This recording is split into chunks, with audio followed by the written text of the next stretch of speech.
Una advertencia desde los planos internos. No escribo esta obra como advertencia a los escépticos, ni como testimonio para los eruditos que disecan lo invisible con bisturíes mentales sin haber sentido jamás una sola vibración más allá de su epidermis racional. Escribo, como siempre lo he hecho, para los pocos. Para los que saben que hay una guerra que no suena, pero que grita en el interior del alma humana. Una guerra sin balas, pero con heridas más profundas que las que sangran. Este libro es, pues, un documento vivo. Una pieza de estrategia espiritual dictada en parte por mis maestros internos, y en parte por mi propia observación directa de los tiempos que se avecinan. Lo que sucederá en Europa, lo que ya se gesta en las grandes capitales, no será solo una confrontación de ideologías, sino una colisión de fuerzas invisibles, de potencias que operan detrás de los tronos, más allá de las banderas, incluso por encima de la voluntad consciente de los gobernantes. Desde hace años, los trabajadores del plano interno, aquellos que forman la red silenciosa de vigilancia esotérica sobre este mundo, han observado el surgimiento de una nueva forma de magia negra, una que ya no depende de conjuros medievales ni invocaciones de grimorio, sino de ondas de radio, imprentas masivas y discursos que arrastran millones sin pensar. Lo que antaño era hechicería, hoy se llama propaganda. Lo que antaño se invocaba en templos oscuros, hoy se transmite por altavoces. Estas nuevas armas de guerra no se lanzan contra cuerpos, sino contra mentes. Son sigilos disfrazados de emblemas, encantamientos ocultos en discursos nacionalistas, encantamientos colectivos que despiertan arquetipos dormidos en el inconsciente de las masas. La magia ceremonial del pasado ha mutado, y sus nuevos ministros ya no se visten con túnicas, sino con uniformes grises y corbatas negras. Muchos creen que el peligro está en las bombas. Y sin duda lo está. Pero lo más terrible es lo que antecede al estallido físico, el contagio del miedo, el odio planificado, el uso dirigido de emociones densas para debilitar el aura colectiva de las naciones. En mis investigaciones sobre la autodefensa psíquica, apenas toqué la superficie de este fenómeno. Hoy, he comprendido que lo que parecía una colección de ataques aislados es en realidad parte de un entramado mayor. Una guerra etérica que se libra en paralelo a toda confrontación visible. No es casual que el auge de los medios de masas coincida con una creciente pérdida de voluntad individual. Que donde antes se necesitaban rituales complejos para poseer un alma, ahora baste una campaña de prensa. Los grandes hechiceros de este siglo no trabajan en laboratorios ocultos, sino en gabinetes ministeriales y oficinas editoriales. Pero que no se piense que esta guerra solo pertenece a ellos. Existen también aquellos que trabajan desde la luz. Seres, algunos encarnados, otros no, que sostienen el equilibrio psíquico del planeta. Su trabajo no es visible, no se anuncia en los periódicos, no se condecora con medallas. Pero cuando el alma de una nación es protegida de una caída, o cuando un líder cambia de rumbo por inspiración repentina, ellos están allí. Escribo este libro para todos los que sienten que algo invisible les presiona el pecho cuando escuchan discursos de odio. Para quienes suenen con símbolos que no comprenden pero que reconocen como amenazas. Para quienes han sentido que el mundo se enrarece, no en su clima, sino en su vibración. La guerra psíquica del futuro no será una posibilidad, será una realidad inevitable. Pero no será invencible. A ti que lees estas palabras, tal vez seas uno de los llamados. Tal vez este libro haya llegado a tus manos no por azar, sino porque ya estás inmerso en esa guerra sin haberlo sabido. Y si es así, permíteme ser tu compañera de armas. Te mostraré el campo de batalla. Te señalaré los enemigos que no tienen rostro. Y juntos, entraremos en el templo interior, no para huir, sino para resistir. Porque el espíritu, cuando está despierto, no puede ser vencido. Cuando el pensamiento sea la espada. Por Dion Fortune. Publicado por Audiolibros Hispanos. Hemos notado que más del 80% que visitan nuestro canal no está suscrito. Puede apoyar este proyecto presionando el botón de suscribirse y dándole me gusta al vídeo. Gracias por inspirarnos en seguir creando más y mejor contenido para ti. ¿Estás listo para transformar tu vida? Capítulo 1. La sombra que se alza, el nuevo rostro de la magia negra. Sobre cómo el mago negro del siglo XX no invoca en catacumbas, sino que redacta manifiestos políticos y escribe editoriales. La imagen del mago negro, con su túnica raída, su grimorio antiguo y su círculo trazado en la piedra de una cripta, ya no sirve para comprender la verdadera amenaza de nuestros días. Esa figura, tan temida como ridiculizada, fue útil en otras épocas. ¿Su símbolo arquetípico permanece? Sí, pero su método ha mutado. En el siglo XX, la magia negra ha abandonado el ritual arcaico y ha adoptado el lenguaje de las masas, el poder del símbolo transmitido en papel, en ondas sonoras, en gestos políticos cuidadosamente ensayados. He de decir esto con claridad: el mago negro moderno no necesita altar, porque ha convertido la conciencia colectiva en su santuario. No necesita consagrar una daga, porque ha afilado las palabras que repite una nación entera. No necesita sangre animal, porque extrae la fuerza vital del miedo generado en millones de corazones humanos que duermen despiertos. Estos nuevos practicantes de la sombra no se reconocen a sí mismos como tales. Muchos ni siquiera han abierto un grimorio ni han dibujado un solo sigilo consciente. Sin embargo, están poseídos por fuerzas invisibles que operan con inteligencia propia. Las antiguas potestades que antes se manifestaban en ritos oscuros han encontrado una nueva forma de encarnación: el arquetipo político distorsionado. Durante siglos, las órdenes de luz han sabido que los arquetipos no son invenciones humanas. Son entidades vivientes, patrones eternos que modelan la realidad y que, cuando son invocados con suficiente fuerza emocional, se manifiestan. La divina sabiduría, la justicia, la libertad, todos son arquetipos. Pero también lo son la venganza, la pureza absoluta, el nacionalismo racializado, el control disfrazado de orden. El mago negro del presente, sin saberlo o sabiéndolo, trabaja con estos últimos. Se alía con ellos al repetir sus fórmulas, al encarnar sus gestos, al exaltar sus nombres ocultos: patria, raza, pureza, sangre. Pronunciados con suficiente fervor, estos nombres despiertan poderes dormidos en los planos astrales. Y esas fuerzas, una vez activadas, no obedecen a sus invocadores, los poseen. Es aquí donde comienza la verdadera guerra psíquica. Ya no se trata de protegerse de hechizos individuales o maldiciones personales. La nueva batalla es por el alma colectiva de pueblos enteros. Cuando una nación entera vibra en la frecuencia del miedo o del odio justificado, cuando millones de personas piensan en la misma dirección sin saber por qué, ya no estamos ante un fenómeno sociológico, estamos ante una posesión masiva. Los antiguos sabían que los demonios podían ser invocados. Nosotros sabemos que pueden ser construidos. El mago negro moderno ha aprendido, por inspiración propia o por susurro de entidades invisibles, a crear formas mentales tan poderosas que terminan gobernando a quienes las generaron.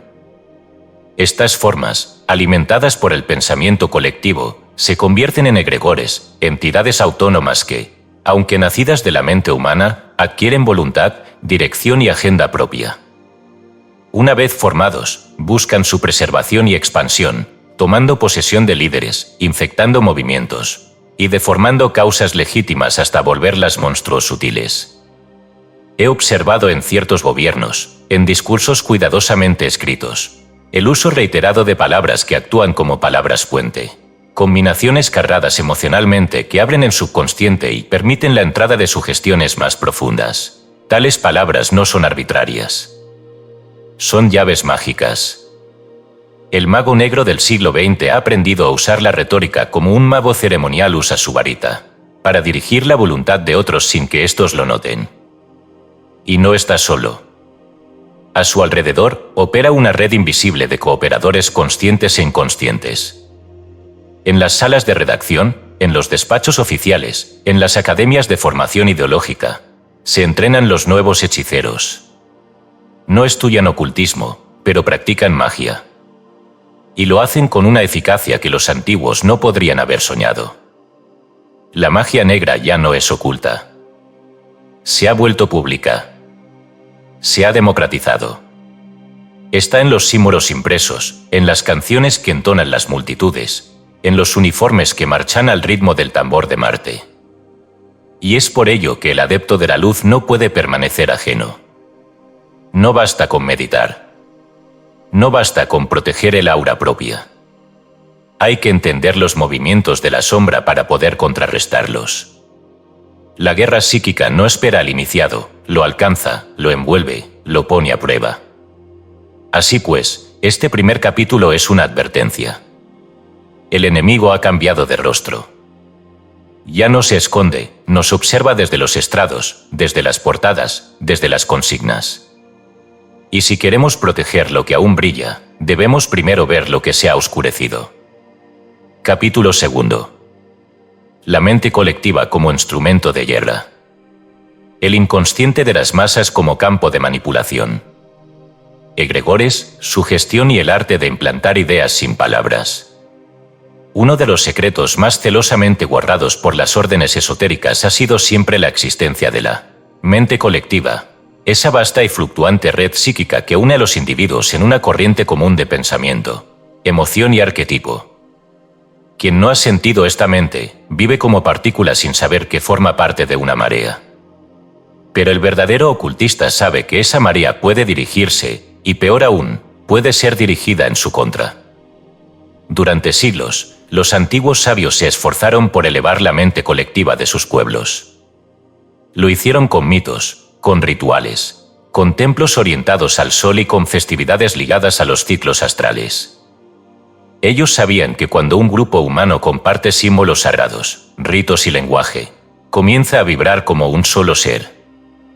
Y ese ser, llamado alma grupal, puede ascender o puede ser arrastrado. Lo que los sabios buscaron construir con paciencia y reverencia, los nuevos magos de la sombra han aprendido a explotar con una velocidad aterradora. Ellos no desean elevar la mente colectiva, sino colonizarla.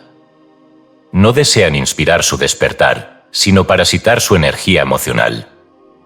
La masa humana, cuando es privada de pensamiento independiente, no se convierte en un conjunto de individuos dormidos, se convierte en un organismo hipersensible, impulsivo, sugestionable. El inconsciente colectivo es tierra fértil para la siembra de entidades. Y estas entidades no necesitan cuerpos, solo necesitan ideas. Aquí entra en juego uno de los conocimientos más peligrosos y, a la vez, más potentes que he aprendido en mi trato con los maestros internos, la creación y activación de egregores. Un egregor es una forma mental colectiva, una condensación psíquica nacida de pensamientos, emociones y creencias sostenidas por un grupo. Puede surgir de una nación, de un culto religioso, de una ideología política, o incluso de una empresa comercial. Lo que le da forma no es su verdad, sino su intensidad. Y aquí el peligro: cuando un egregor crece lo suficiente, se vuelve autónomo. Ya no depende de sus creadores. Se convierte en un ser del plano astral con voluntad propia, alimentado por la energía psíquica de quienes lo siguen. Comienza a inspirar pensamientos, a generar sueños, a inclinar decisiones, todo sin ser visto, sin ser cuestionado. Como un parásito que se disfraza de protector. En tiempos de guerra, los egregores más comunes son los de odio justificado. Se visten con ropajes de justicia, venganza, redención. Toman la forma de enemigos colectivos, de figuras demonizadas, de ideologías totalizantes. Cada discurso inflamado, cada imagen propagandística, cada acto público de adhesión o rechazo, alimenta su cuerpo astral.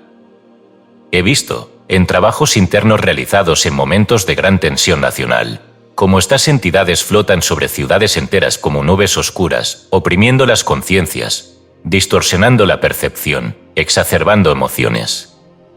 Y los hombres y mujeres que viven bajo ellas actúan no como personas, sino como tentáculos de un solo cuerpo invisible. La mente colectiva se convierte así en campo de batalla. Y quienes saben cómo manipularla poseen un arma que ningún ejército físico puede igualar. Existen técnicas, empleadas ya en ciertos círculos de poder, para implantar ideas en la mente colectiva sin necesidad de explicación ni argumento. El arte de la sugestión subliminal, que en mis tiempos apenas comienza a vislumbrarse, será en el futuro un campo entero de dominación.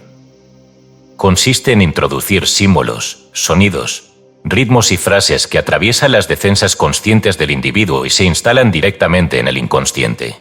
Allí, se convierten en impulsos, en creencias automáticas, en verdades que no se cuestionan. Los nuevos magos no necesitan hechizar a cada persona, solo necesitan afectar el campo común. Si modifican el color del mar colectivo, cada gota individual llevará consigo el tinte. Es por ello que los ocultistas de la luz no deben mantenerse al margen de los movimientos sociales. No se trata de intervenir políticamente, sino energéticamente. Debemos aprender a detectar cuando una emoción colectiva está siendo manipulada, cuando una idea ha sido sembrada con intención no humana, cuando un egregor está creciendo peligrosamente. Y, más importante aún, debemos aprender a purificar la mente colectiva.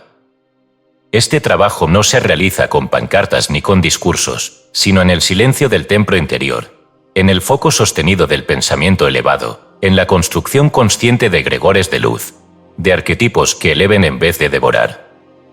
Recuerdo una noche particularmente intensa en que, durante una meditación con la Sociedad de la Luz Interna, visualizamos una esfera dorada envolviendo la ciudad de Londres.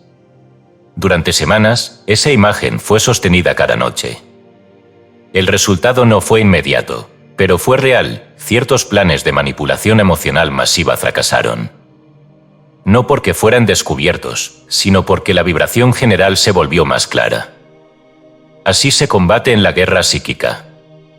No siempre deteniendo al enemigo, sino modificando el terreno donde desea actuar. Cuando el inconsciente colectivo se vuelve lúcido, el egregor no encuentra dónde anclarse. Cuando el alma grupal despierta, el mago negro pierde su presa. Por eso, lector, si sientes que el mundo se vuelve irreal, que las ideas no son tuyas, que tu emoción parece empujarte más allá de ti, detente. Observa. Reafirma tu voluntad. Purifica tu mente. No estás solo. La guerra invisible también se gana con vigilantes invisibles. Capítulo 3. La vibración del miedo, el alimento de las entidades parásitas. Descripción de seres astrales que se nutren de emociones humanas. Cómo se cultiva artificialmente el miedo como energía. En todos mis años de trabajo oculto, tanto en los planos visibles como en los invisibles, he llegado a la conclusión inevitable de que el miedo no es simplemente una emoción humana, es una vibración energética que puede ser cosechada. Así como el trigo es sembrado, regado y recogido por el agricultor, el miedo es inducido, cultivado y extraído por ciertas entidades no físicas que operan desde planos densos del astral inferior. Esta afirmación no es alegórica ni mística en el sentido vago, sino literal. Estas entidades existen. Las he sentido en rituales fallidos. Las he visto en visiones internas. Las he combatido cuando se han infiltrado en los sueños y en los campos vibratorios de personas vulnerables. No son demonios en el sentido infantil de la palabra. Son formas de vida astral que operan como parásitos energéticos, alimentándose de emociones humanas densas. Pánico, odio, desesperación, ansiedad, culpa. Pero sobre todo, miedo. El miedo es una de las pocas emociones capaces de abrir el aura de forma violenta e inmediata. En ese momento, el campo vital se debilita, la voluntad se reduce, la conciencia se fragmenta. Es entonces cuando estos seres penetran. Y no necesitan posesión en el sentido tradicional. Basta con que estén cerca. Como murciélagos del mundo sutil, absorben la energía desde la periferia. Estas entidades, de naturaleza vampírica, no tienen poder propio. Subsisten únicamente si logran establecer una fuente constante de alimento. Por ello, a lo largo de los siglos, han inducido guerras, persecuciones religiosas, pandemias de histeria colectiva, profecías apocalípticas y toda clase de ilusiones que generen sufrimiento emocional prolongado. No porque deseen el caos como fin último, sino porque lo necesitan para sobrevivir. En tiempos antiguos, sus apariciones eran localizadas, casas embrujadas, templos caídos, individuos particularmente débiles o maliciosos. Pero en este siglo XX, el espectro se ha ampliado. Gracias al surgimiento de la comunicación masiva, estas entidades ahora tienen acceso a la mente colectiva global. Donde antes se requerían siglos para generar una atmósfera de miedo sostenido, hoy basta con una crisis bien dirigida, amplificada por los periódicos, la radio, o incluso la conversación pública repetida con emoción incontrolada. Las guerras no solo se libran por tierra o por poder político, se inician porque estas entidades logran activar los centros emocionales colectivos, generando una atmósfera densa, pegajosa, baja en vibración, propicia para su existencia.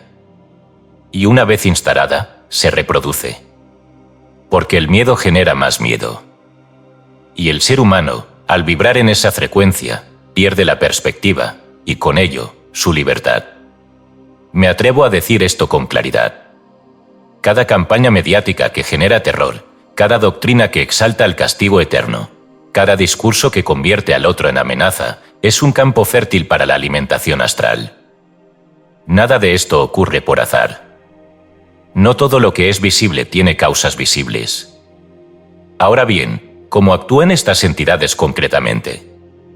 No poseen cuerpos ni voluntad racional. Pero si poseen instinto magnético, se sienten atraídas hacia los focos de dolor emocional sostenido. Y una vez cerca, inducen pensamientos que exacerban ese estado. Una persona en ansiedad constante comenzará a imaginar posibilidades cada vez más terribles, no porque su mente lo decida, sino porque una fuerza externa lo estimula a hacerlo. Esa fuerza no piensa por él, pero amplifica su pensamiento.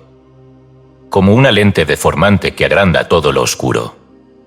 Estas entidades también se asocian entre sí, formando verdaderas colmenas psíquicas que flotan sobre ciudades, sobre campos de batalla, sobre prisiones, hospitales o incluso escuelas. Donde hay sufrimiento colectivo, allí están. Donde hay represión, violencia sistémica, abuso institucionalizado, allí prosperan. Son la sombra de las estructuras humanas deformadas. ¿Y quién, entonces, cultiva estas vibraciones a propósito? Y aquí el punto más delicado de este capítulo. Existen seres humanos, algunos conscientes, otros manipulados por estas mismas entidades, que han aprendido a provocar artificialmente el miedo como una forma de poder. Líderes carismáticos que instalan el miedo para luego ofrecerse como salvadores. Predicadores que infunden culpa para después vender redención. Organismos que fabrican amenazas para justificar su control. Ellos son, en muchos casos, socios involuntarios de estas entidades. La economía del miedo es real. La política del miedo es real. La magia del miedo, más poderosa aún. Estas corrientes no pueden ser derrotadas con optimismo superficial. No basta con pensar en positivo, como proclaman algunos. Lo que se necesita es lucidez vibratoria, la capacidad de detectar el descenso energético, de resistir el arrastre emocional, de mantenerse centrado cuando el mundo vibra en ansiedad. Es por eso que en nuestras prácticas esotéricas siempre insistimos en el control de la emoción, la purificación del aura, la firmeza de la voluntad. Estas no son meras prácticas devocionales. Son defensas activas. Blindajes. Escudos. El iniciado que ha despertado a esta verdad no puede ser manipulado por estas fuerzas. Podrá sentir el miedo, pero no será devorado por él. Porque sabrá que no todo lo que siente es suyo. Y ese discernimiento, esa gnosis, es el primer paso hacia la liberación. Capítulo 4. Símbolos que matan, el lenguaje esotérico en la propaganda. Sobre la infiltración de símbolos mágicos en la publicidad, las banderas, los uniformes. El emblema como talismán invertido. Desde los albores de la humanidad, el símbolo ha sido el puente entre los mundos. Más allá del idioma, más allá de la lógica, el símbolo habla directamente al alma. Activa memorias arquetípicas, despierta impulsos dormidos, imprime órdenes en el subconsciente. En la alta magia, el símbolo es herramienta, llave y puerta. Pero como toda herramienta poderosa, puede ser usada para construir o para destruir. En los misterios mayores, se nos enseña que todo emblema cargado emocionalmente se convierte en un talismán. No importa si fue trazado con intención consciente o no. Si una imagen se repite con suficiente intensidad emocional, si es venerada, temida o celebrada por las masas, comienza a irradiar una vibración propia. Se convierte en un punto de condensación astral. Una semilla energética con efectos reales. Los sabios antiguos sabían esto. Por eso cuidaban con celo sus glifos sagrados, sus sellos, sus letras mágicas. Por eso los ocultaban de los no iniciados, no por elitismo, sino por temor a su mal uso.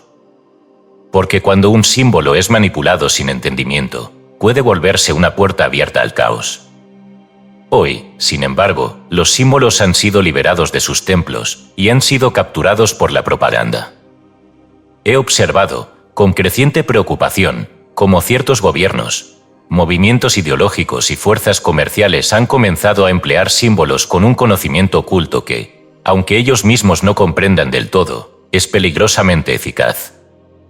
Símbolos ancestrales, muchos de ellos arrancados de tradiciones místicas orientales y occidentales, han sido reconfigurados como emblemas de poder político, control psicológico y manipulación masiva. Tomemos el caso del glifo solar invertido, un símbolo de poder espiritual y regeneración en muchas culturas arias antiguas, que ha sido transformado en una insignia de supremacía racial y destrucción sistemática. No mencionaré su nombre aquí, por respeto al poder que aún retiene. Baste con decir que su inversión no es casual. El símbolo, al ser invertido, se convierte en su opuesto, lo que era regeneración se vuelve corrupción. Lo que era orden cósmico se transforma en dominación infernal. Este fenómeno es más profundo de lo que parece. El símbolo no solo representa, activa. Y cuando millones de personas marchan bajo un mismo signo, cantan himnos alrededor de él, lo imprimen en sus estandartes y en sus mentes, el símbolo se convierte en un egregor visual, un centro magnético que arrastra voluntades hacia su vórtice. Quien lo porta se convierte, muchas veces sin saberlo, en conducto de su vibración. Esto no se limita a la política. La publicidad moderna ha comenzado a utilizar símbolos mágicos con sorprendente soltura.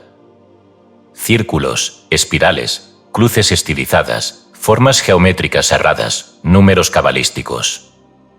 Todos ellos aparecen en anuncios, logotipos, etiquetas. Y aunque se presentan como diseño o estética, actúan igual que un sigilo, se cuelan en el subconsciente y siembran comandos invisibles. ¿Quién está detrás de esta estrategia? En algunos casos, diseñadores y creativos influenciados por libros de ocultismo popular. En otros, entidades astrales que se infiltran en el pensamiento creativo de quienes están abiertos, por droga, sugestión o desesperación, a recibir inspiración no humana.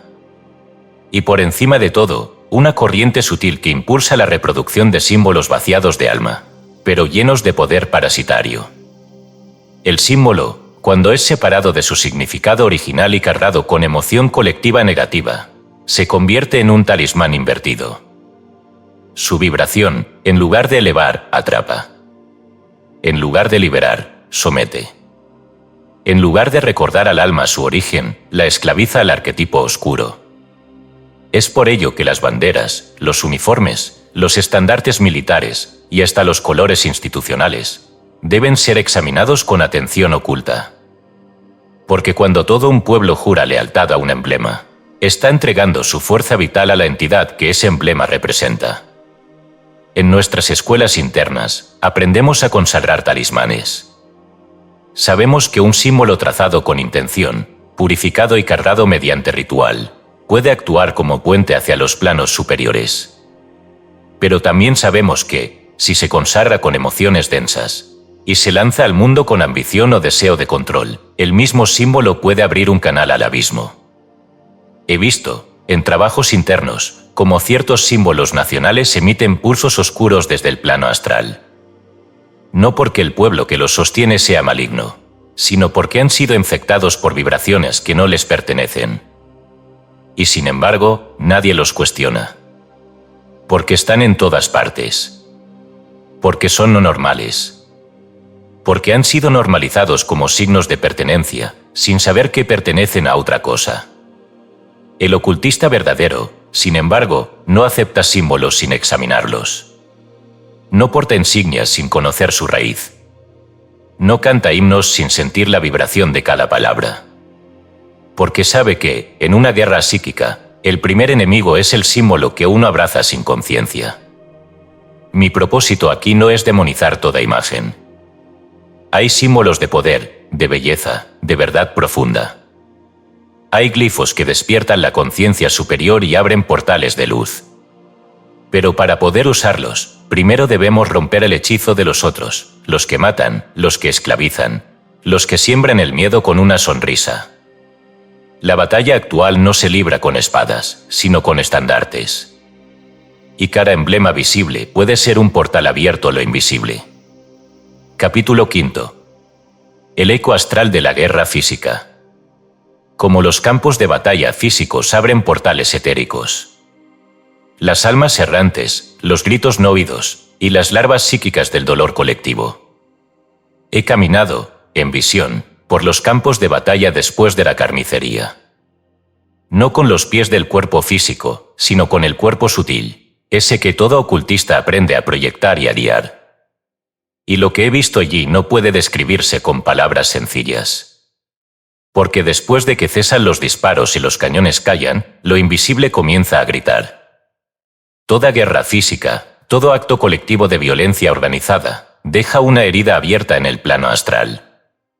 Esos territorios donde la sangre fue derramada no solo conservan memoria en la tierra, conservan vibración en los éteres, impregnados con el sufrimiento, el miedo y el desgarro de miles de almas que dejaron su envoltura carnal sin preparación, sin consuelo, sin ritual, sin despedida. El alma humana, al morir violentamente, no siempre encuentra el camino de retorno a los planos superiores. Queda, a menudo, atrapada en una especie de niebla densa, cargada de confusión, de deseo de volver, de rencor, de no aceptación. Son estas las almas errantes, los fragmentos de conciencia que deambulan en los campos de batalla, muchas veces sin saber que han muerto. He sentido sus presencias.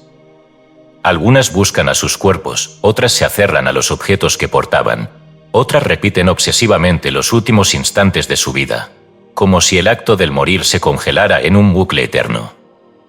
Estos lugares se convierten en lo que los antiguos llamaban umbrales abiertos, regiones donde los planos se superponen, y donde el velo entre los vivos y los muertos se adelgaza peligrosamente. A estos umbrales acuden otras formas, no humanas. Allí, donde el dolor ha sido concentrado con fuerza y sin resolución, surgen lo que en lenguaje esotérico denominamos larvas astrales. No son almas. No son demonios. Son formas psíquicas nacidas del sufrimiento crudo, acumulado, sin digestión espiritual. Como si la energía del dolor colectivo, incapaz de liberarse, tomara forma propia. Estas larvas no piensan, no razonan, se aferran a todo lo que emita la misma vibración que las creó. He visto cómo estas entidades se adhieren a los soldados que regresan, a los médicos de campaña, a las enfermeras, incluso a los familiares de los caídos. Actúan como drenajes psíquicos, robando vitalidad, provocando pesadillas, estados de ánimo oscuros, actos de violencia inusitada o desesperación sin causa aparente. Todo esto ocurre, por supuesto, fuera del campo de visión de la medicina tradicional. Pero no del ojo del iniciado. El ocultista entrenado sabe que cada guerra visible deja una estela invisible que tarda generaciones en disiparse. Los templos de la antigüedad conocían esta ley. Por ello, donde hubo sangre derramada sin propósito ritual, se realizaban años después ceremonias de limpieza, exorcismos colectivos, actos vibratorios de reconciliación entre los mundos. Hoy, en nuestra civilización secularizada, hemos olvidado este arte. Las ciudades se construyen sobre huesos sin honra, las estatuas se levantan sobre los gritos no oídos. Y las consecuencias no tardan en manifestarse.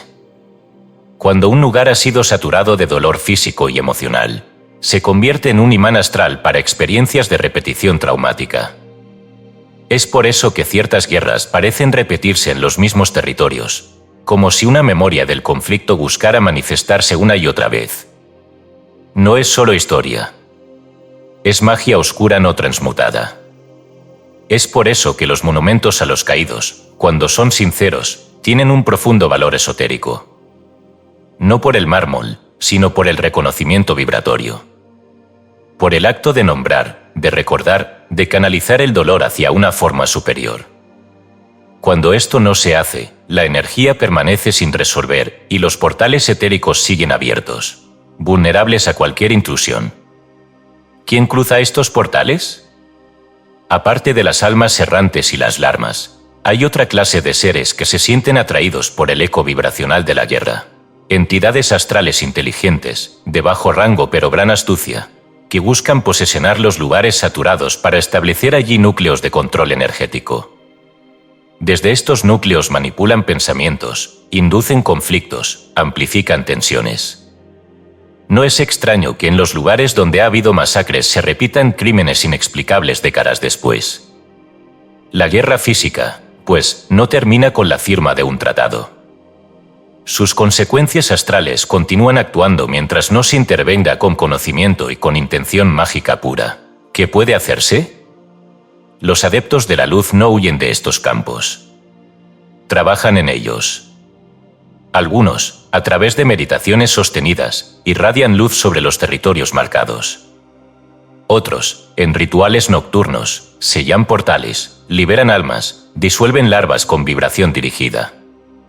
En nuestra fraternidad de la luz interna, hemos sostenido rituales específicos, de los cuales no puedo dar detalles, para transmutar energías de guerra latente. Y he visto, en más de una ocasión, cómo la atmósfera de un lugar cambia radicalmente tras estos trabajos. Pero es urgente que más trabajadores conscientes participen. No basta con la oración pasiva. Es necesario conocimiento. Es necesario enfoque. Es necesaria voluntad. Porque los campos de batalla del siglo XX están expandiéndose. Y si no sellamos las puertas que se han abierto, el dolor del pasado se filtrará en el presente y se proyectará al futuro. Capítulo 6. Los servidores de la oscuridad, cultos, redes y pactos invisibles. Exposición de grupos ocultistas que utilizan la confusión bélica para propósitos de control espiritual. En toda época de crisis, de transición o de guerra, no solo actúan los poderes visibles de la política, la economía o el armamento. En las sombras, también se movilizan las redes ocultas, aquellas que no pertenecen ni a un país ni a una bandera, sino a una voluntad supranacional, y más aún, a una voluntad suprafísica. Y en los años que corren, he comenzado a notar con claridad que ciertos grupos ocultistas, que se proclaman iniciados, han elegido servir a otra corriente, la de la oscuridad disfrazada de orden. Es necesario que hable con claridad, sin ceder a la fantasía ni al sensacionalismo. Porque estas organizaciones no se presentan como sectas del mal ni como adoradores del caos. No. Se presentan como custodios del conocimiento, como guardianes de una élite espiritual destinada a gobernar el mundo por el bien de todos. Y en ese lenguaje cuidadosamente pulido, en esa fachada de misticismo disciplinado, se oculta el germen del verdadero mal, el control de la conciencia humana a través del dominio oculto. Estos grupos, algunos de los cuales operan desde hace siglos, han comprendido que los periodos bélicos son terreno fértil para avanzar su agenda. ¿Por qué? Porque la guerra debilita la voluntad, rompe los sistemas morales tradicionales y deja a las masas sin guía, hambrientas de sentido y fácilmente influenciables. En ese estado, el alma colectiva se vuelve tierra arable para toda clase de siembra esotérica. Estos servidores de la oscuridad no siempre se llaman a sí mismos así. De hecho, muchos creen sinceramente estar trabajando por el orden, por la evolución, por la selección espiritual. Pero sus métodos los delatan, jerarquías cerradas, iniciaciones violentas, rituales que absorben la voluntad del neófito en lugar de expandirla, adoctrinamiento simbólico no esclarecido. Y por encima de todo, alianzas con entidades del bajo astral que exigen obediencia a cambio de poder psíquico. Estos pactos invisibles existen. Y aunque las formas pueden variar, el patrón es siempre el mismo. Una cúpula secreta canaliza energías desde planos densos, las distribuye a través de ritos hacia sus miembros. Y a cambio, estas entidades se alimentan de la energía emocional generada por sus actos: miedo, dominación, exclusión, fanatismo. Los más antiguos de estos grupos no actúan en nombre de naciones, sino en nombre de una evolución superior que consideran incompatible con la libertad espiritual individual. Para ellos, la humanidad debe ser dirigida como un rebaño, moldeada mediante el símbolo, domesticada por el miedo y unificada por la obediencia. No buscan la iluminación, buscan el sometimiento de las almas bajo la apariencia de iniciación. Estos grupos han infiltrado órdenes esotéricas legítimas, han fundado otras de fachada brillante, y han extendido su influencia en movimientos políticos, instituciones militares y hasta en organizaciones religiosas. No les interesa la verdad, les interesa el control de la vibración colectiva. Durante mis trabajos internos con la Sociedad de la Luz Interna, hemos detectado puntos neurálgicos, lugares estratégicos donde estos grupos realizan sus ritos, castillos antiguos, cámaras subterráneas, edificios institucionales cargados con símbolos invertidos. Allí proyectan formas mentales que actúan como núcleos de irradiación astral, destinados a alterar el pensamiento de quienes pasan cerca, a debilitar la voluntad de quienes trabajan allí, y a interferir con las decisiones de los líderes. Los pactos invisibles son reales. En algunos casos, son pactos entre humanos y entidades sutiles. En otros, entre humanos y humanos, unidos por una ideología esotérica de supremacía psíquica. Sus sellos no se ven en los periódicos, pero marcan el campo energético del mundo. Y lo más peligroso de estos grupos no es su poder, sino su capacidad de disfrazarse. Se visten de blancos, de dorados, de lenguaje elevado. Hablan de karma, de jerarquías divinas, de misiones planetarias. Pero su acción reduce la conciencia, no la expande. Y allí donde uno siente que el alma debe inclinarse, obedecer ciegamente, renunciar a su luz interna por una verdad mayor que no puede cuestionar, allí está la trampa. El verdadero iniciado no teme a la autoridad, pero tampoco la idolatra. No entrega su conciencia a ninguna entidad, por luminosa que parezca, sin someterla al fuego del discernimiento interior. Estos cultos invisibles no pueden ser combatidos con denuncias públicas. Serían inútiles. Pero sí pueden ser neutralizados desde los planos internos, sellando sus centros, disipando sus egregores, despertando a quienes han sido hipnotizados por sus símbolos. Y lo más importante, elevando la vibración colectiva, para que sus semillas no germinen.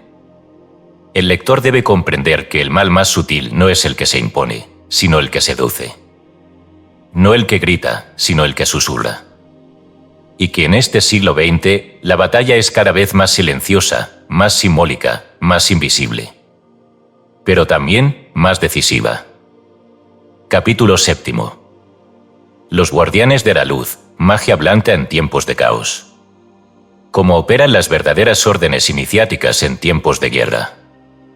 El trabajo silencioso de sostener la vibración de la civilización. Mientras las fuerzas de la oscuridad extienden sus redes, disfrazadas de orden, y los símbolos se usan para confundir en lugar de revelar, existen aún aquellos que no han olvidado el juramento silencioso, custodiar la llama de la conciencia, incluso en la noche más larga. Ellos son los guardianes.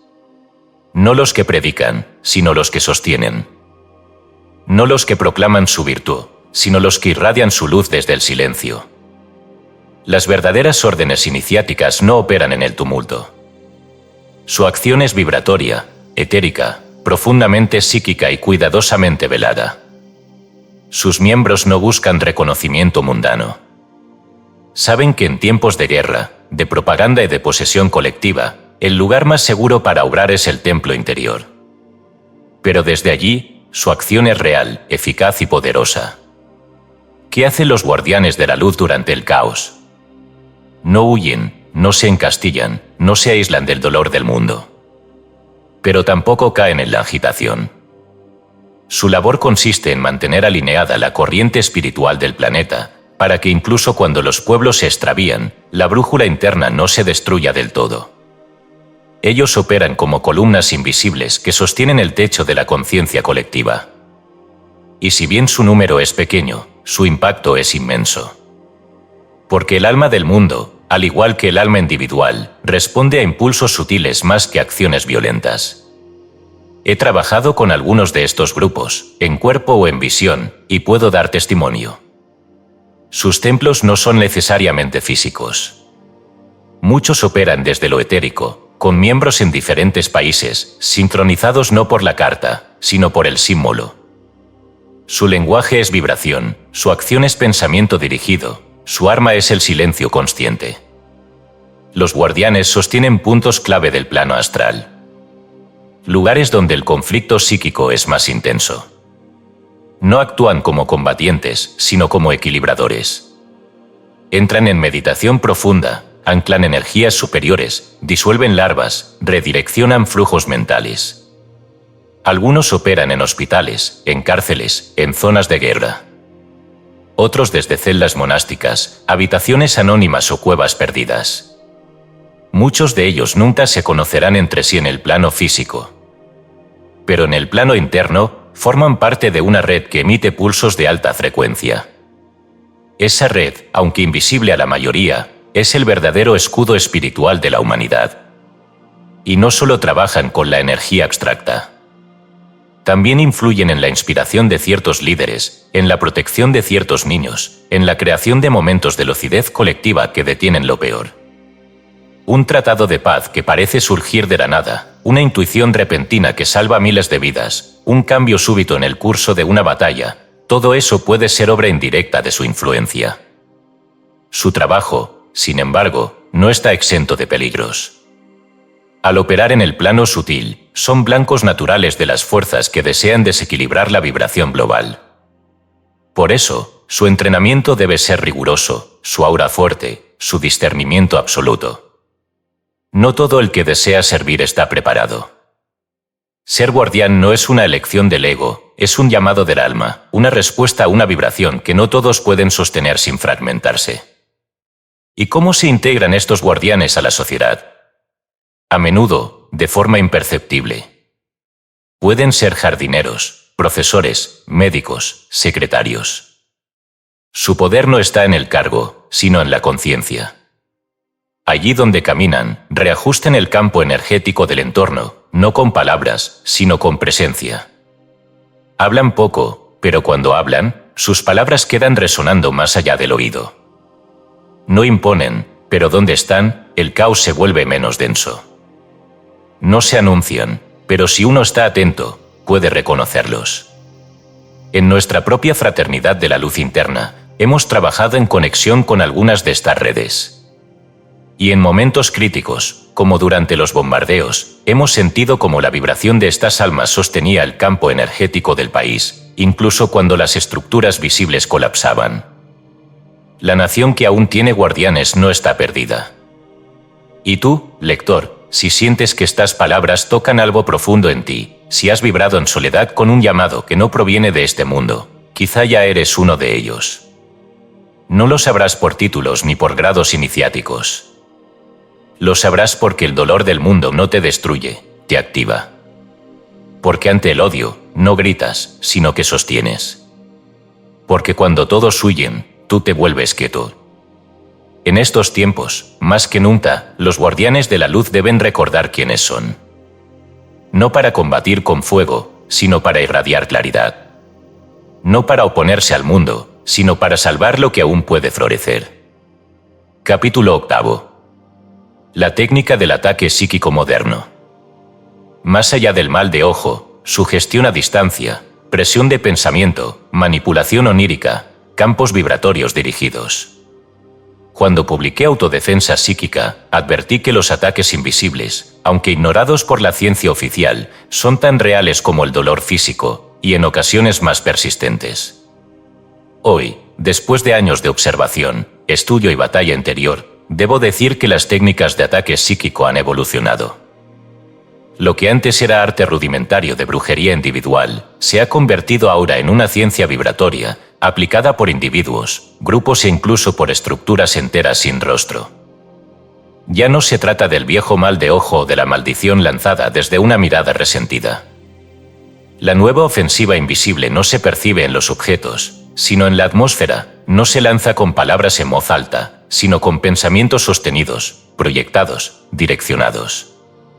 Es una guerra sin proyectiles, pero con blancos definidos. Comencemos por el primer método, la sugestión a distancia. Todo pensamiento sostenido crea una forma mental. Pero si ese pensamiento va cargado de emoción, intención definida y visualización clara, adquiere dirección, penetración y efecto. Los antiguos magos lo sabían. Pero ahora esta técnica ha sido refinada, incluso por aquellos que no se reconocen como ocultistas. Líderes carismáticos, publicistas sin alma, ideólogos manipuladores, todos, cuando concentran su voluntad en masas vulnerables, están proyectando su gestión a distancia. Y cuando el objetivo no es una multitud, sino un individuo específico, se convierte en ataque. Los ataques modernos ya no requieren muñecos, clavos ni rituales con velas negras. Requieren algo más eficaz, obsesión enfocada. Una persona que, por envidia, resentimiento o deseo de control, piensa continuamente en otra con intensidad negativa, está irradiando presión psíquica. Y si el receptor tiene fisuras emocionales, culpa, miedo, dependencia, angustia, esa radiación penetra. He tratado casos donde personas aparentemente sanas comenzaron a experimentar bloqueos, confusión, pesadillas y debilitamiento físico sin causa médica. Al investigar el campo etérico, descubrimos una corriente constante de pensamiento dirigida hacia ellos, como una cuerda invisible atada al plexo solar o al centro mental. Es su expresión de pensamiento. Y aunque su efecto no es inmediato, es constante, y por eso más peligroso. El siguiente método es la manipulación onírica. Esta técnica es más avanzada, y suele requerir algún tipo de entrenamiento oculto, o en su defecto, la acción de entidades del plano astral inferior que colaboran con el atacante. Consiste en influir en los sueños del objetivo, induciendo visiones, mensajes, imágenes perturbadoras o incluso apariciones simbólicas diseñadas para condicionar emocionalmente al durmiente.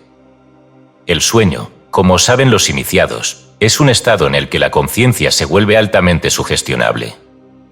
Las barreras racionales se suspenden. El alma viaja, y si no está anclada correctamente, puede entrar en regiones contaminadas o ser manipulada por fuerzas externas. Hay grupos que emplean esta técnica con fines de intimidación, control emocional o debilitamiento psíquico. En algunos casos, utilizan nombres errados invertidos, símbolos alterados o formas familiares para disfrazar la manipulación como guía espiritual. Es la falsificación del guía interior. Pero quizás el método más insidioso y más difícil de detectar sea el de los campos vibratorios dirigidos.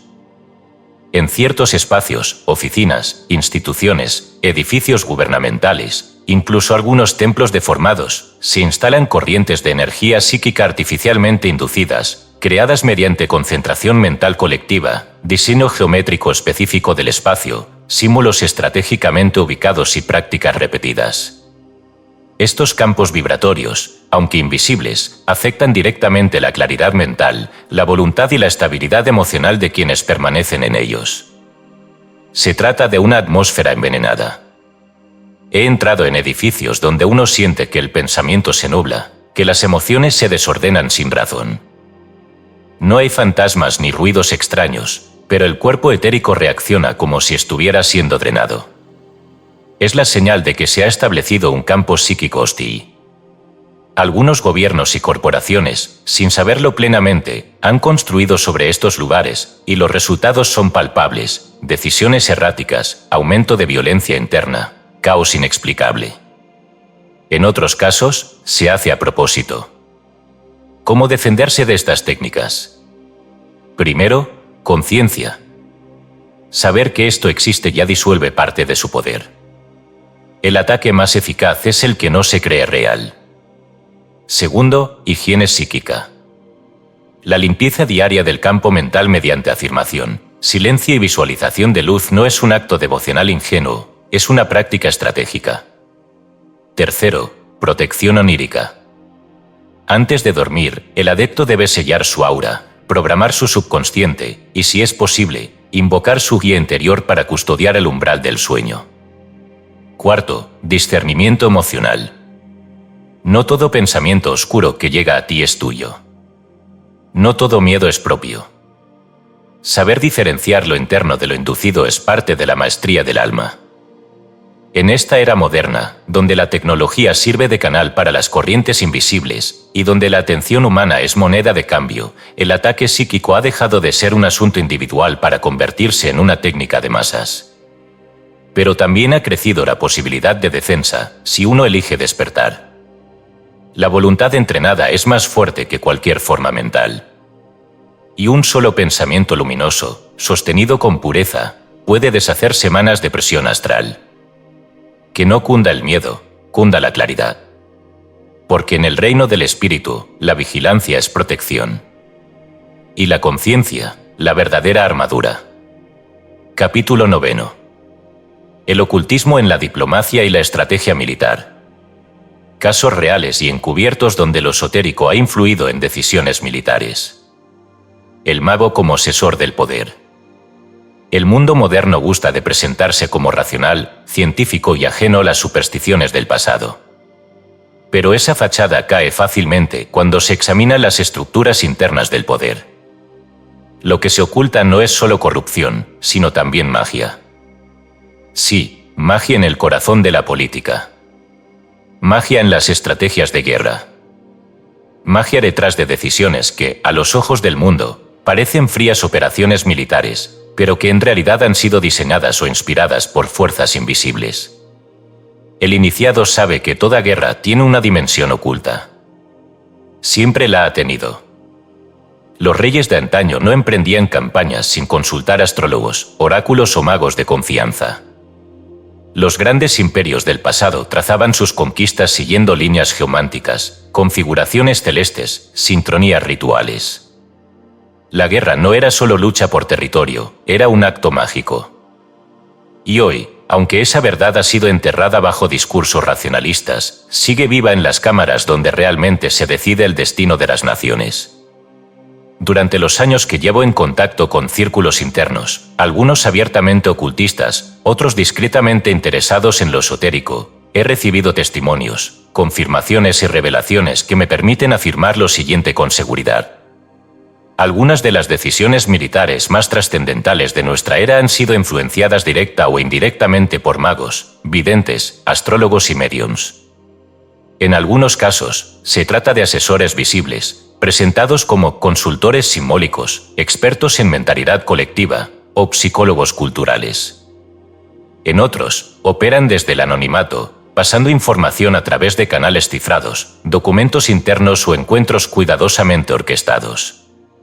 Es sabido, por ejemplo, que ciertos generales consultan el movimiento de los planetas antes de ordenar un ataque. Que algunos diplomáticos son entrenados en técnicas de lectura mental, sugestión y lectura de campo vibratorio del adversario. Que ciertas conferencias de paz se celebran en días cuidadosamente seleccionados por su alineación astral, no por simple protocolo. Un caso particularmente revelador fue el de un líder nacional, cuyo nombre reservo por prudencia, que mantenía en su entorno íntimo a 3 personas no oficiales, un numerólogo, un simbologista y un canalizador. No tomaba decisiones sin su consenso vibratorio.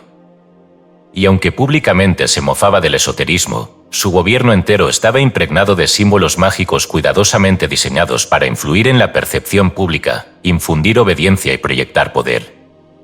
Muchos de los uniformes, escudos y banderas que hoy asociamos con regímenes totalitarios no son producto del azar ni del gusto estético, han sido construidos como verdaderos talismanes colectivos, cargados con geometría sagrada invertida, cromatismo vibratorio agresivo y signos arquetípicos cuidadosamente calculados.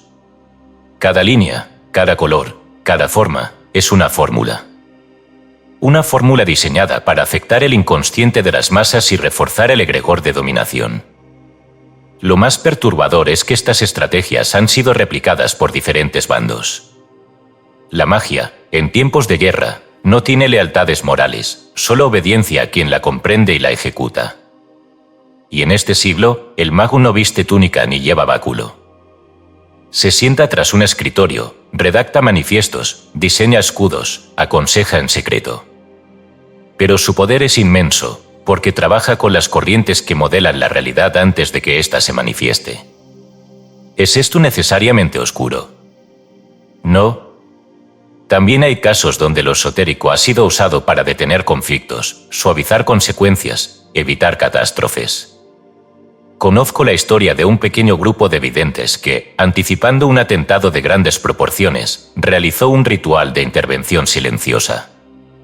El evento no se evitó del todo, pero su impacto fue radicalmente menor que el previsto. No hubo héroes visibles. Solo vibraciones redirigidas. También sé de templos ocultos en capitales europeas, donde iniciados trabajan exclusivamente para sostener la paz. Y de diplomáticos entrenados en lectura de campo emocional, capaces de percibir la verdadera intención detrás de una sonrisa política. La guerra moderna no se gana solo con balas ni con tratados. Se gana con percepción interna, con alineación vibratoria, con precisión mágica. Y por eso, el iniciado que conoce estas realidades no puede permanecer ignorante del juego oculto que se libra detrás del juego visible. Debe aprender a detectar los signos, a leer los símbolos públicos con ojo interno, a percibir cuando un discurso ha sido energéticamente cargado, cuando una decisión responde a una agenda esotérica y no racional.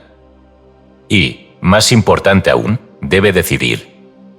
¿Será solo un espectador? ¿O elegirá también convertirse en instrumento consciente de una magia más alta, más pura, más justa?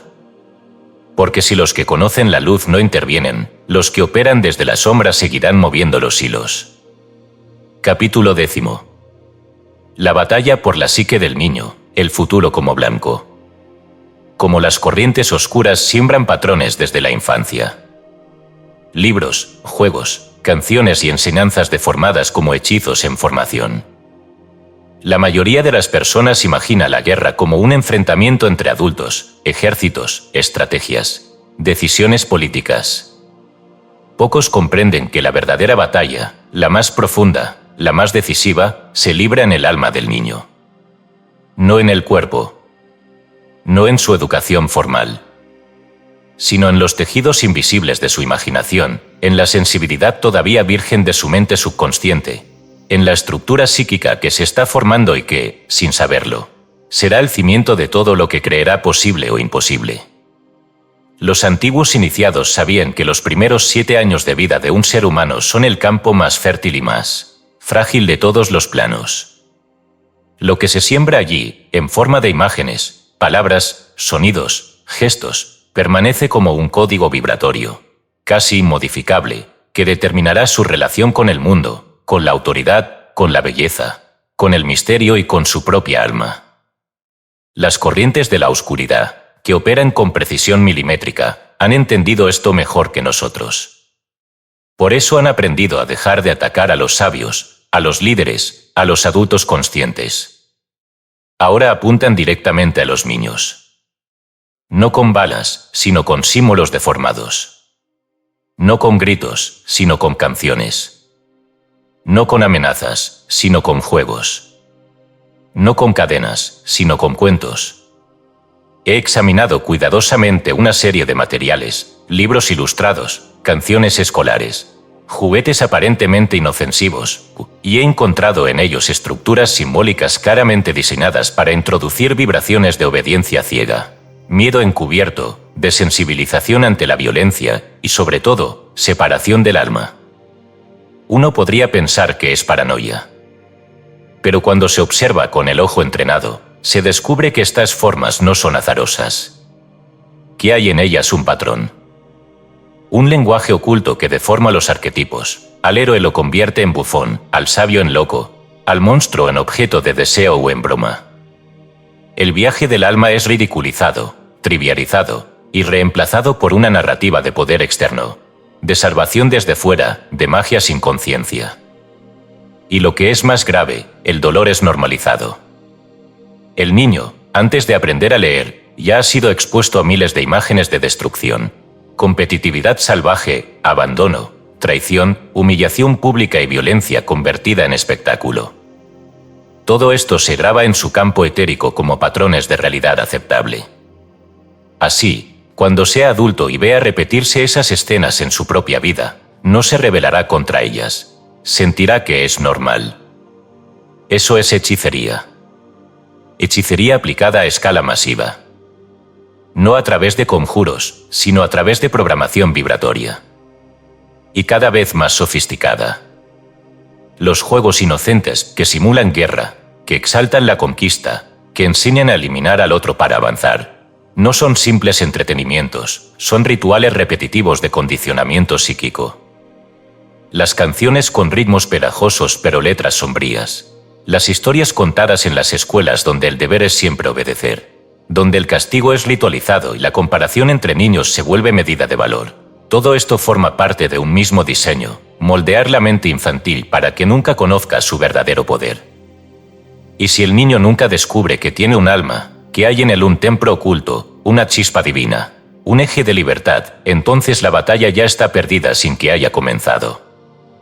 Las órdenes de la luz, conscientes de esta urgencia, trabajan en una línea silenciosa pero firme, la reconstrucción del arquetipo puro en el alma del niño. A través de cuentos simbólicos cuidadosamente elaborados, de imágenes que restauran la belleza y el orden cósmico, de ejercicios simples para recordar el yo interior.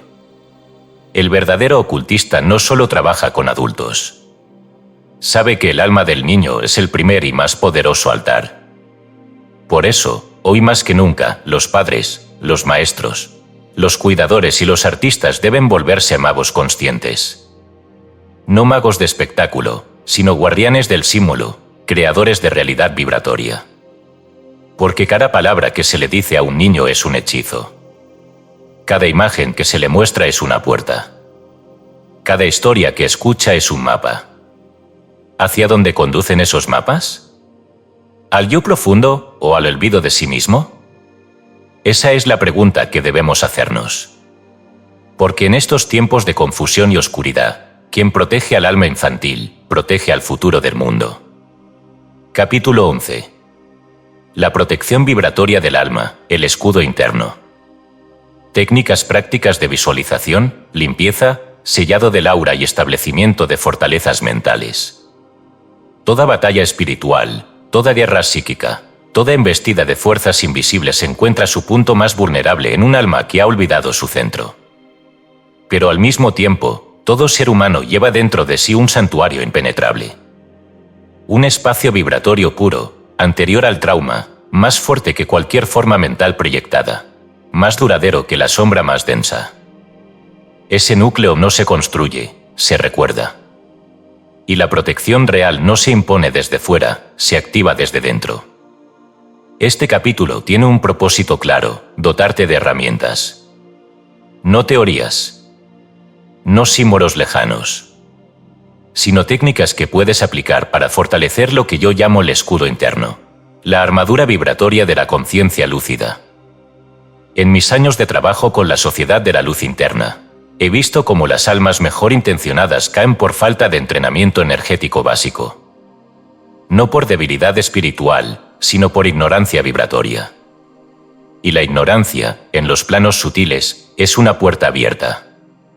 Aquí, pues, comparto métodos esenciales. Úsalos con respeto. No son simples ejercicios. Son actos mágicos. Actos que reorganizan la materia sutil. Y la visualización del pilar de luz.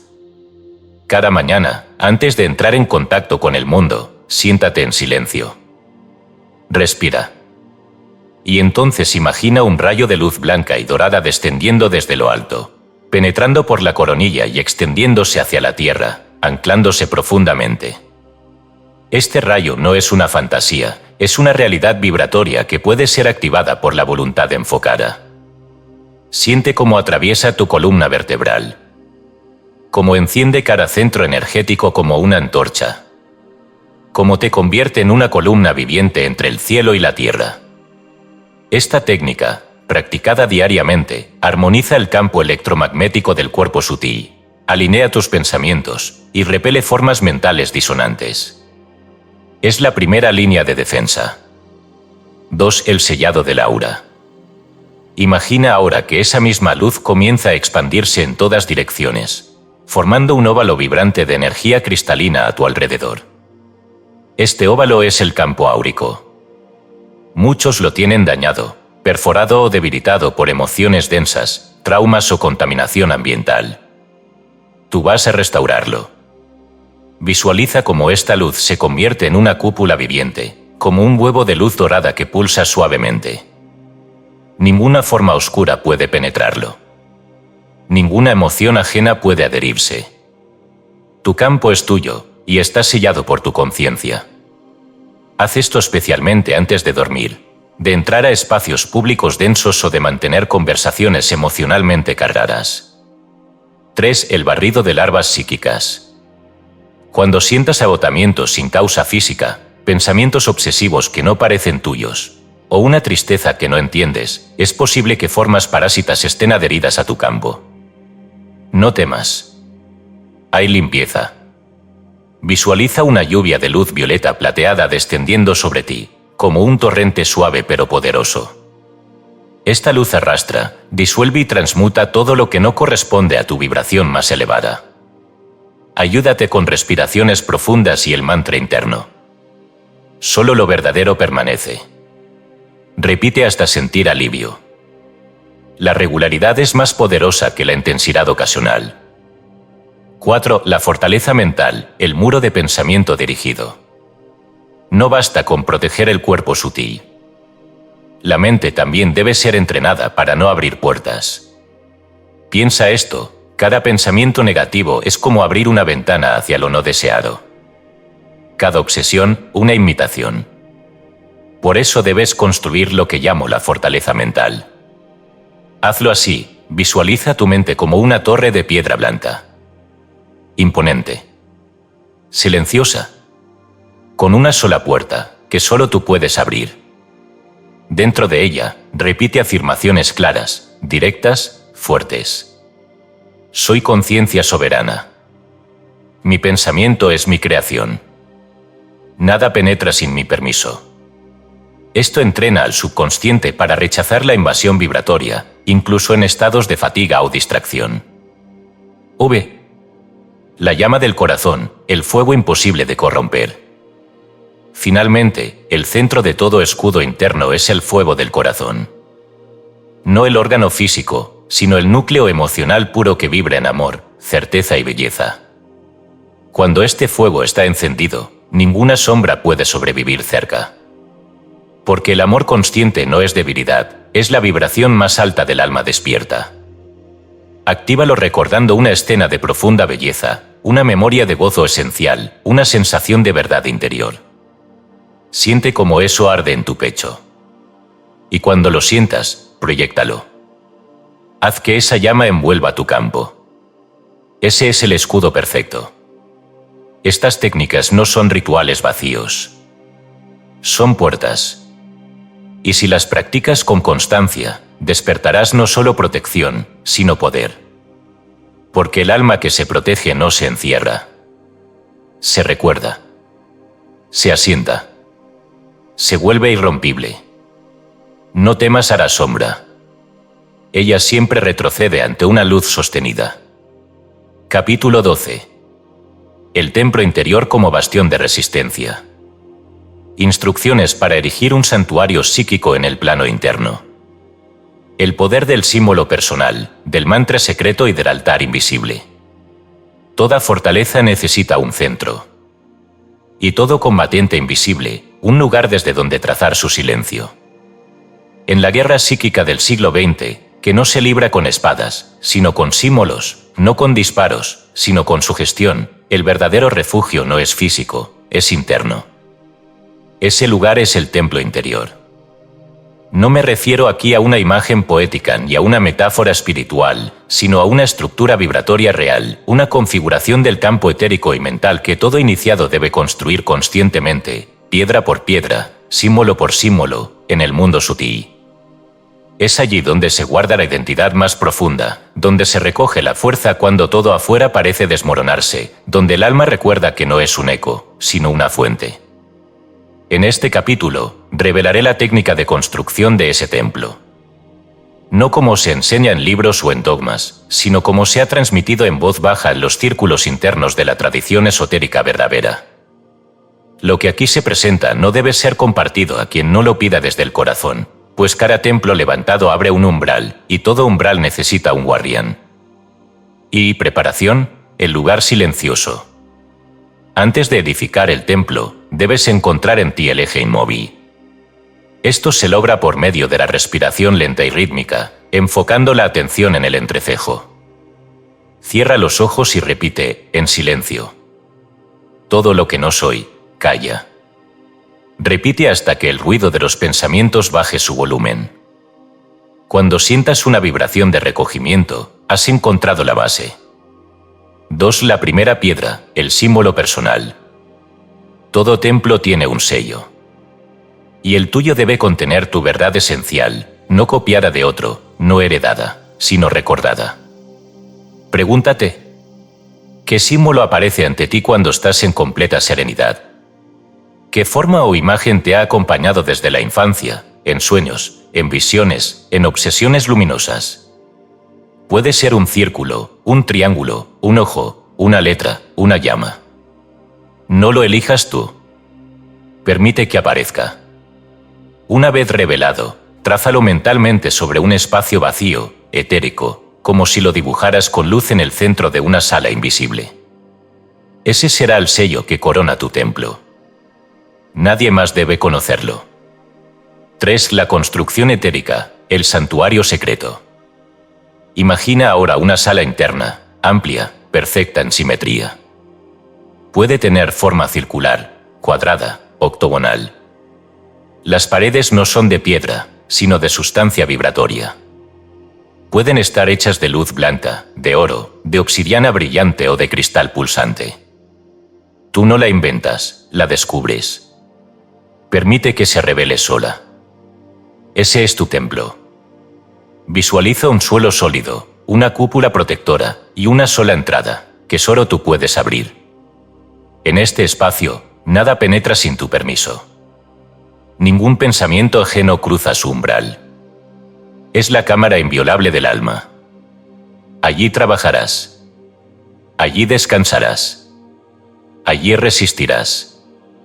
4. El altar invisible, el centro inmutable. Todo templo tiene un altar. No uno físico, sino uno vibratorio, donde colocas lo que para ti es sagrado. Puede ser una llama viva, un libro abierto, un cáliz de luz, una piedra flotante, una flor que no existe en la tierra. Coloca allí tu símbolo personal, y junto a él, una palabra sagrada que solo tú pronunciarás cuando necesites regresar. Ese altar es tu punto de poder. Desde él, puedes dirigir decretos, enviar pensamientos curativos, recibir inspiración, transmutar dolor. Es la fuente desde donde se reescribe la realidad. El mantra secreto, la vibración que sella.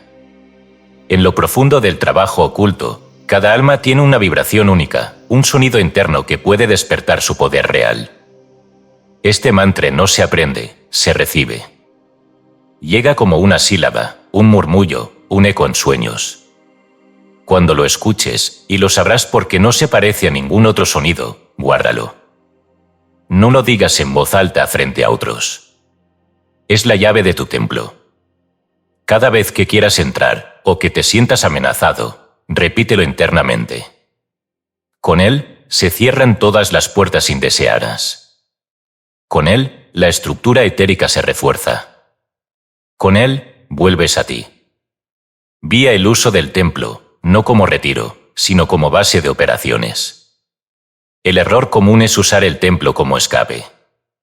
No lo hagas. Este no es un refugio pasivo, sino una central de comando espiritual. Desde aquí debes visualizar, crear, proteger, purificar.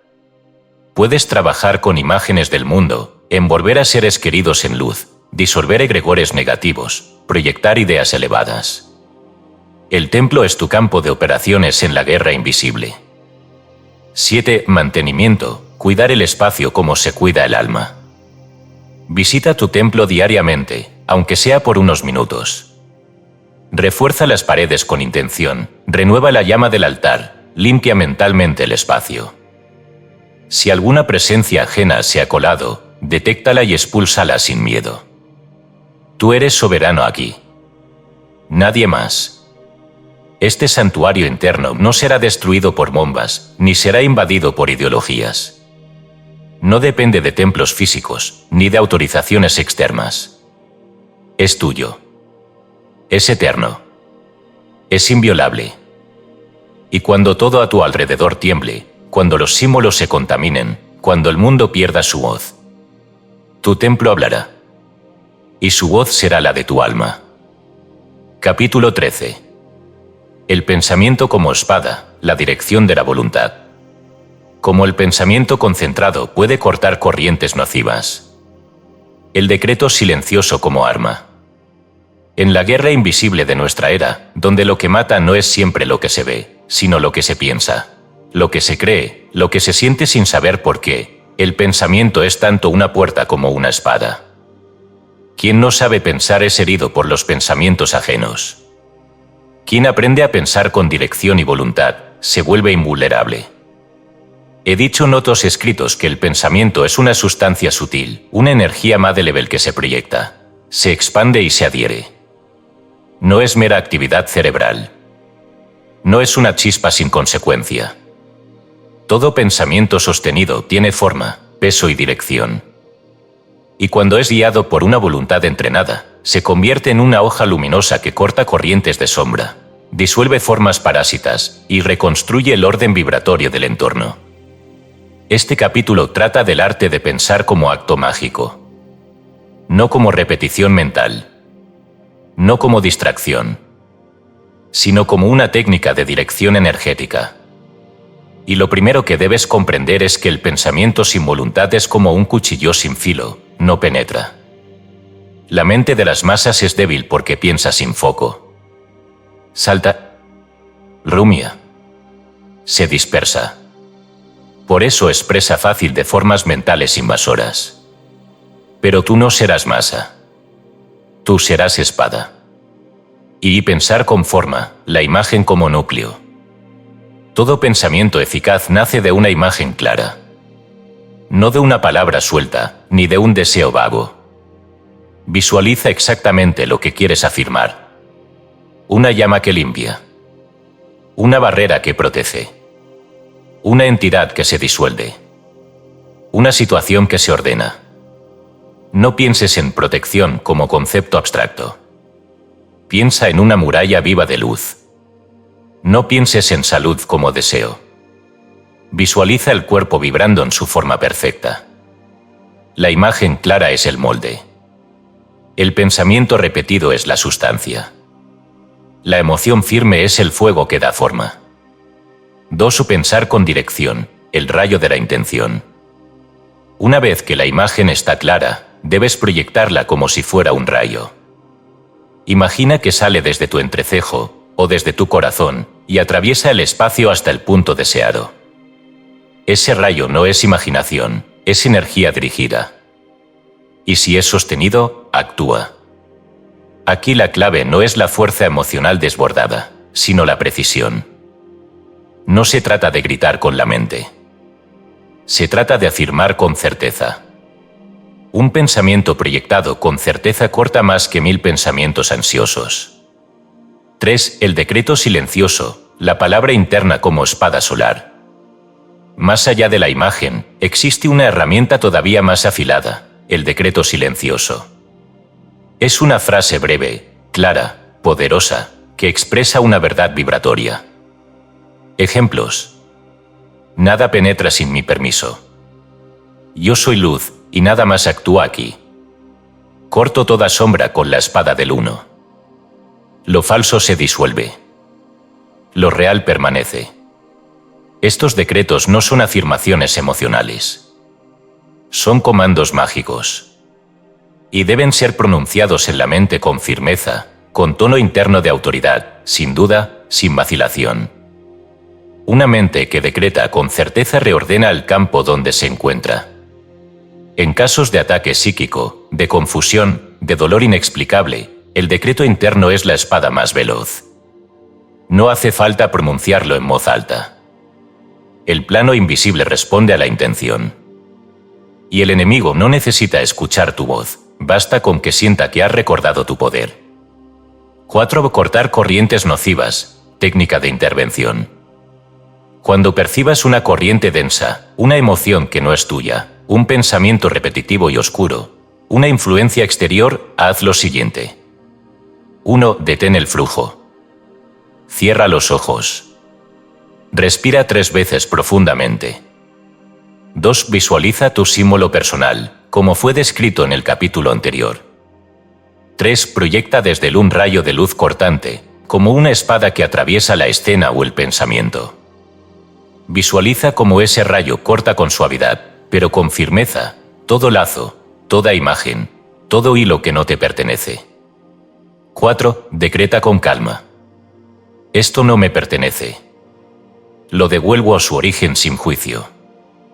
Yo permanezco en mi centro. 5. Respira y siente la liberación. Si lo has hecho con voluntad real, la vibración cambiará al instante. V. La espada no ataca, disuelve. Es fundamental recordar, el pensamiento dirigido no debe convertirse en un arma de agresión. Si se usa para dañar, su filo se invierte y hiere a su portador. El pensamiento mágico debe ser justo, claro, necesario y puro. No nace del rencor. No nace del deseo de dominio. Nace del reconocimiento de una verdad más alta que debe ser restaurada. El iniciado no combate personas, ni egos, ni entidades con odio. Corta las ilusiones con amor lúcido. Y su pensamiento no destruye, restaura el orden perdido. La mente entrenada es la herramienta más refinada del universo. Y cuando el pensamiento se convierte en espada, la voluntad se vuelve ley. No busques venganza con tu mente. No pienses con miedo. Piensa con luz. Piensa como quien recuerda que el alma no está hecha para huir, sino para crear. Capítulo 14. La red de luz, la fraternidad oculta de los vigilantes. La existencia de grupos esotéricos trabajando juntos en planos sutiles. Como sincronizarse con la red de defensa espiritual de la humanidad. He hablado ya de los ataques. De los símbolos que hieren. De las corrientes densas que buscan invadir el alma. Pero ahora debo revelarte la otra mitad del campo, la red viva de luz, tejida no por casualidad, sino por acción consciente de fraternidades silenciosas que operan desde hace siglos y que siguen trabajando ahora, mientras lees estas líneas. A lo largo del tiempo, más allá de las fronteras y los credos, almas despiertas se han reconocido entre sí. Sin necesidad de contacto físico, sin intercambio de nombres. Se reconocen por la vibración, por la mirada, por la afinidad de propósito. Estas almas no buscan protagonismo ni jerarquías visibles. Son los vigilantes. Custodios del equilibrio vibratorio del mundo. Se encuentran entre los místicos sin religión, los científicos con intuición pura, los artistas que canalizan lo inefable, los ancianos que guardan el fuego invisible, los niños que recuerdan lo que aún no se les ha enseñado. No forman una sola orden, ni responden a un solo nombre. Pero están unidos por un eje secreto, el amor consciente, la voluntad lúcida y la fe sin templo. Ese eje se manifiesta como una red etérica, tan real como cualquier telégrafo, pero vibrante, multidimensional, organizada desde planos superiores. ¿Y qué es la red de luz? La red de luz no es una metáfora espiritual. Es una estructura energética planetaria, compuesta por puntos de conciencia despierta que vibran en una frecuencia específica. Integridad silenciosa. Servicio impersonal. Claridad sin dogma. Poder sin imposición. Cada ser que alcanza esta frecuencia, aunque viva solo en una montaña, aunque no conozca a otro iniciado en su vida, es automáticamente conectado. No por decisión humana, sino por resonancia universal. Esta red sostiene el campo vibratorio de la humanidad. Evita que el colapso moral sea absoluto. Contiene la expansión descontrolada de las fuerzas de sombra.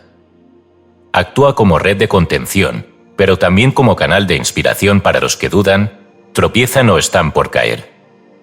2. Cómo trabajan los vigilantes. Los vigilantes no se reúnen en templos visibles. Su trabajo es interior. Silencioso. Incesante. Muchos meditan a las mismas horas, sin haberse conocido jamás. Otros reciben mensajes similares en distintas lenguas.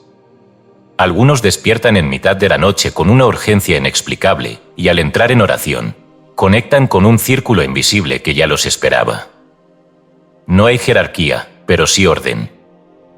No hay liturgia, pero sí ritual interno. No hay líderes, pero sí centros de irradiación más poderosos, ubicados en puntos cerrados del planeta. Glastonbury, el Himalaya, Luxor, Cusco, Montserrat, entre otros. En ciertos momentos de gran crisis, como en guerras, catástrofes o caídas colectivas de la fe, estos vigilantes reciben una activación interna, una llamada sin voz, una vibración en el corazón. Y desde donde estén, trabajan. Visualizan. Canalizan. Decretan. Sostienen. Y aunque parezca que nada ocurre afuera, evitan lo irreversible. 3. Cómo sincronizarte con la red. Tú también puedes conectar. De hecho, si estas palabras resuenan en lo más íntimo de tu ser, es muy probable que ya estés parcialmente vinculado. Lo que falta es tu decisión consciente. Y esa decisión no se toma con un juramento ni con un título. Se toma así. 1. Cada noche, antes de dormir, entra en silencio. Lleva tu atención al corazón. Visualiza un punto de luz blanca. Repite internamente: ofrezco mi conciencia al servicio de la luz. Que se me ubique donde más sea útil. Según la voluntad del uno. 2. No esperes respuesta inmediata. No imagines visiones dramáticas. Confía. La conexión no se activa por emoción, sino por vibración sostenida. 3. Comienza a practicar diariamente el pensamiento dirigido, el cuidado de tu campo energético, la palabra justa, el silencio poderoso. Todo esto te afina. Te vuelve visible en la red. 4. Y un día, sin saber cómo, te llegará una imagen que no pediste.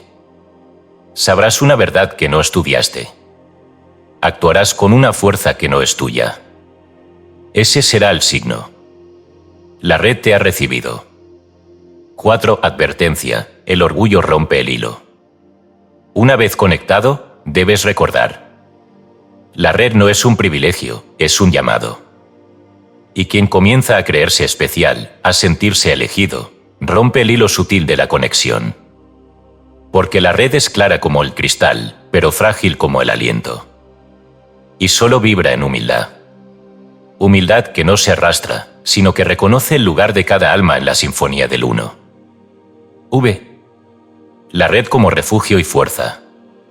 Durante ataques psíquicos, momentos de confusión o grandes decisiones, puedes invocar la red. No a personas, sino a la vibración colectiva que vive más allá del tiempo. Cierra los ojos y repite: que la red me recuerde. Que yo recuerde la red. Que el uno actúe. Sentirás una calma que no viene de ti. Una luz que no es tuya, pero te pertenece. Y sabrás que no estás solo. Nunca lo estuviste. Capítulo 15. El último portal, cuando el plano físico colapsa ante el psíquico. Profecía del tiempo en que la realidad material se vuelva porosa. Visiones del porvenir y el rol del iniciado en la reconfiguración del mundo. Durante décadas he estudiado los planos sutiles. He observado cómo la materia, lejos de ser un sólido inquebrantable, es apenas la expresión condensada de estados más sutiles, más antiguos, más verdaderos. Y he visto, con creciente claridad, que nos acercamos a una hora en la que ese velo, que antes era grueso y lento, comenzará a volverse transparente. El plano físico cederá. No por destrucción, sino por transformación. Este es el último portal. La etapa en la cual la realidad material, lo que llamamos mundo, lo que consideramos seguro y mensurable, comienza a disolverse bajo la presión vibratoria del plano psíquico. Y cuando eso ocurra, el mundo ya no será leído con los ojos, será sentido con el alma. Y la porosidad del mundo, la disolución de la forma ciega. En mis visiones más profundas, he contemplado ciudades enteras que flotan entre lo denso y lo sutil. He visto muros que se deshacen al paso del pensamiento, techos que se vuelven espejos del alma, calles recorridas no con pías, sino con intención pura. Eso no es fantasía. Es una profecía vibratoria. Una ley que ya comienza a actuar en esta era. Los límites del plano físico ya no son estables. Los eventos sin causa visible se multiplican. Las curaciones espontáneas, las sincronías imposibles, los despertares súbitos, las comunicaciones silenciosas, los pensamientos colectivos que moldean resultados físicos. Todo esto indica que el mundo físico ya no es un escudo, es una membrana. Y cuando esa membrana se vuelva transparente, cada ser humano vivirá exactamente lo que vibra. No más máscaras. No más separaciones entre lo que se cree en secreto y lo que se muestra en la superficie. El pensamiento será forma. El deseo será sustancia. El alma será su propio entorno. 2. La ruptura del tiempo lineal. Con la caída de la densidad física, también colapsará el tiempo como secuencia única. Comenzaremos a vivir en múltiples capas simultáneas, recuerdos que se activan como paisajes, futuros posibles que se filtran al presente, intuiciones que se convierten en caminos reales. Los planos se mezclarán. Los sueños se volverán puertas. Las decisiones, sellos mágicos. Este proceso no será cómodo para todos. Quien no haya purificado su campo mental y emocional vivirá en un estado de delirio persistente. Perderá noción de lo real, confundirá visión con alucinación. Se extraviará entre proyecciones y espectros de su propia sombra. Por eso el trabajo del iniciado es urgente. 3. El rol del iniciado, ser arquitecto del nuevo tejido. Cuando el mundo se vuelva poroso, solo los que hayan construido su templo interior podrán sostenerse. Serán como faros en medio de un mar sin tierra firme. No tendrán poder sobre los demás, pero sí poder sobre su propia vibración. Y eso será lo único que importe.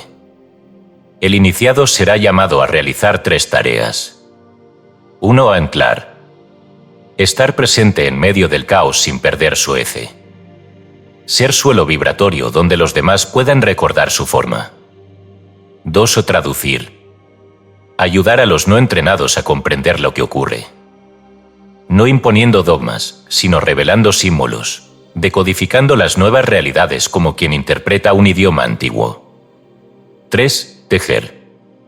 Crear nuevas estructuras, escuelas, círculos, relaciones, comunidades vibracionales. Todo desde la conciencia, no desde la estructura física. Porque el nuevo mundo no se construirá con piedra, sino con intención coherente. 4. La falsificación del portal, el riesgo del engaño sublime. Antes de que el verdadero portal se abra por completo, las fuerzas regresivas intentarán imitarlo. Simularán iluminación, ofrecerán paraísos mentales, venderán ascensiones enlatadas. Y muchos caerán, porque no distinguirán el fuego verdadero del fuego fatuo. El verdadero portal no se abre con promesas, sino con desnudez interior. No se atraviesa con deseo, sino con entrega sin forma. No se alcanza por mérito externo, sino por resonancia con la verdad. El iniciado sabrá. Sentirá que el portal no lleva hacia afuera, sino hacia adentro. Y desde adentro, todo se reconfigura. El nuevo mundo, no una utopía, sino una transparencia. El colapso del plano físico ante el psíquico no es un castigo ni una bendición. Es simplemente justicia vibratoria. Es el fin de la simulación. Es el retorno a la ley del uno. El mundo no se dividirá entre elegidos y condenados. Se dividirá entre los que recordaron quiénes son y los que eligieron seguir olvidando. Y tú, lector de estas líneas, estás entre los que han sido llamados a recordar. No para salvar al mundo, sino para sostener su tránsito hacia lo que realmente es. No temas al colapso. Teme al olvido. Y si has de elegir una sola cosa de aquí en adelante, que sea esta. Mantén tu vibración verdadera, aunque todo lo demás se desmorone. Porque al final del portal no hay otra realidad que tú. Y lo que tú sostengas será lo que renazca.